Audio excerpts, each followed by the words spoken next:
नमस्कार। समाचार पत्रों की सुर्खियों के साथ आज मैं हूं न्यूज डेस्क पर रेडियो सखी माधवी। प्रधानमंत्री श्री नरेंद्र मोदी शनिवार को भूस्खलन प्रभावित केरल के वायनाड का दौरा करेंगे। पीएम मोदी राहत व पुनर्वास कार्यों की समीक्षा करने के साथ ही आपदा से प्रभावित लोगों का दुख दर्द भी साझा करेंगे। अमन का कांस्य पदक, देश को छठा पदक। पेरिस ओलंपिक्स में 57 किलो भार वर्ग में प्यूर्टो रिको के डेरियन क्रूज को 13-5 से हराकर कुश्ती में दिलाया पदक। भारत ने अब तक 1 रजत व 5 कांस्य पदक जीते हैं। ये लगातार 5वां ओलंपिक है जब भारत को कुश्ती से पदक मिला है। 2008 के बीजिंग ओलंपिक से पेरिस तक भारतीय पहलवान हर ओलंपिक में पदक जीतते आ रहे हैं। चुनाव आयोग ने जम्मू कश्मीर में जल्द विधानसभा चुनाव करवाने के संकेत दिए हैं। प्रदेश के 2 दिवसीय दौरे पर आई आयोग की टीम ने मौजूदा परिस्थितियों को चुनाव के अनुकूल पाया है। आयोग ने कहा, चुनाव में किसी भी आंतरिक या बाहरी ताकत को खलल डालने का मौका नहीं दिया जाएगा। आयोग जल्द नई दिल्ली में सुरक्षा एजेंसियों के साथ सुरक्षा बलों की जरूरत और सुरक्षा समीक्षा के बाद चुनाव तिथियों पर फैसला लेगा। 19 अगस्त को संपन्न हो रही अमरनाथ यात्रा के बाद इस पर निर्णय लिया जा सकता है। 2 किलोमीटर के दायरे में होंगे मतदान केंद्र, किसी भी बूथ का नहीं होगा विलय। मतदान केंद्रों पर न्यूनतम सुविधाएं सुनिश्चित होंगी। स्वतंत्रता दिवस से पहले पुलिस ने शुक्रवार को नशा तस्करी की बड़ी साजिश नाकाम कर दी है। पुलिस ने जम्मू बस स्टैंड से 32 किलो हेरोइन के साथ पंजाब के एक नशा तस्कर को पकड़ा है। हेरोइन के पाकिस्तान से आपूर्ति किए जाने की आशंका है। पुलिस ने हेरोइन के कीमत की तकरीबन 33 करोड़ रुपए बताई है। एडीजीपी ने कहा कि प्राथमिक पूछताछ में आरोपी ने बताया कि वो अखनूर से इसे लेकर आया है, लेकिन अखनूर में किससे और कहां इसे ये लिया ये नहीं बता रहा। तस्कर के नाबालिग होने का शक। उपराज्यपाल मनोज सिन्हा ने शुक्रवार को श्रीनगर के दशनामी अखाड़े में महंत दीपेंद्र गिरी की उपस्थिति में छड़ी मुबारक पूजन किया। छड़ी पूजन अमरनाथ यात्रा के समापन से पहले एक शुभ अनुष्ठान है। यात्रा की पारंपरिक प्रथा का पालन कर पवित्र गदा अमरनाथ गुफा में ले जाई जाएगी।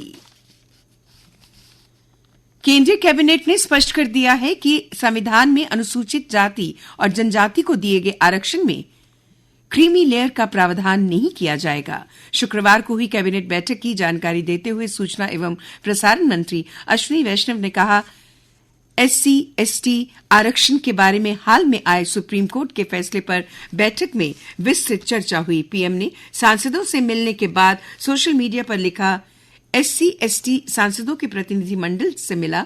मैंने इन दोनों समुदायों के सशक्तिकरण और कल्याण के लिए हमारी प्रतिबद्धता दोहराई।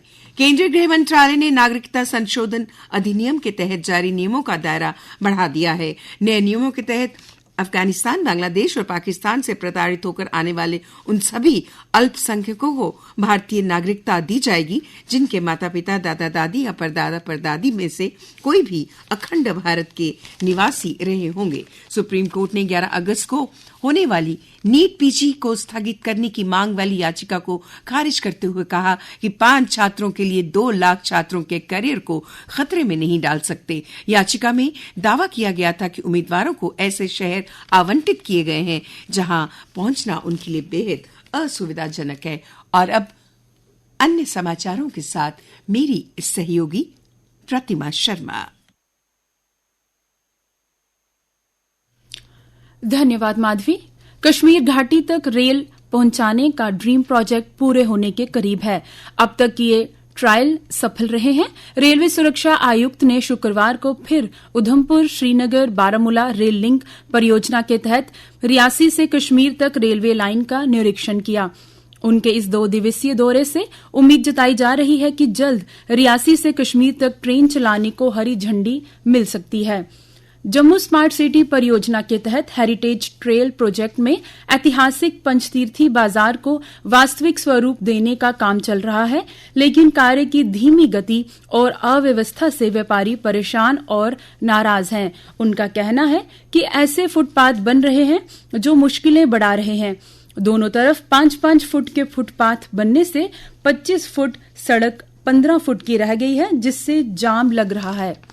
भारतीय प्रबंधक संस्थान यानी IIM जम्मू के श्रीनगर कैंपस में शुक्रवार को लघु व्यवसाय विकास इकाइयों पर प्रशिक्षकों के प्रशिक्षण का 5 दिवसीय कार्यक्रम का समापन हुआ। इसमें औद्योगिक प्रशिक्षण संस्थानों और सरकारी पॉलिटेक्निक में विभिन्न प्रस्तावों SBW के प्रशिक्षकों को स्थानीय उद्यमियों को प्रशिक्षित करने के लिए आवश्यक कौशल और ज्ञान दिया गया। और अब खेल समाचार। प्रधानमंत्री नरेंद्र मोदी ने पेरिस ओलंपिक्स में भाला फेंक में रजत पदक जीतने वाले नीरज चोपड़ा को फोन पर बधाई दी। पीएम ने नीरज से कहा, आप स्वयं बहुत बड़ा गोल्ड हैं, आपके लिए देश का नाम एक बार फिर रोशन कर दिया है। उन्होंने कहा, 2 ओलंपिक पदक लाने वाले लोग गिने चुने ही होते हैं, अब आप उनमें शामिल हैं। पेरिस ओलंपिक्स में कांस्य पदक जीतकर अपने अंतर्राष्ट्रीय करियर का शानदार समापन करने वाले हॉकी गोलकीपर PR श्रीजेश रविवार को होने वाले समापन समारोह में निशानेबाज मनु भाकर के साथ भारतीय दल के ध्वजवाहक होंगे। ओलंपिक विवाद के बाद भारत लौटी अंतिम पंगाल। डाइविंग में चीन का दबदबा, 7 में 7 पदक जीते।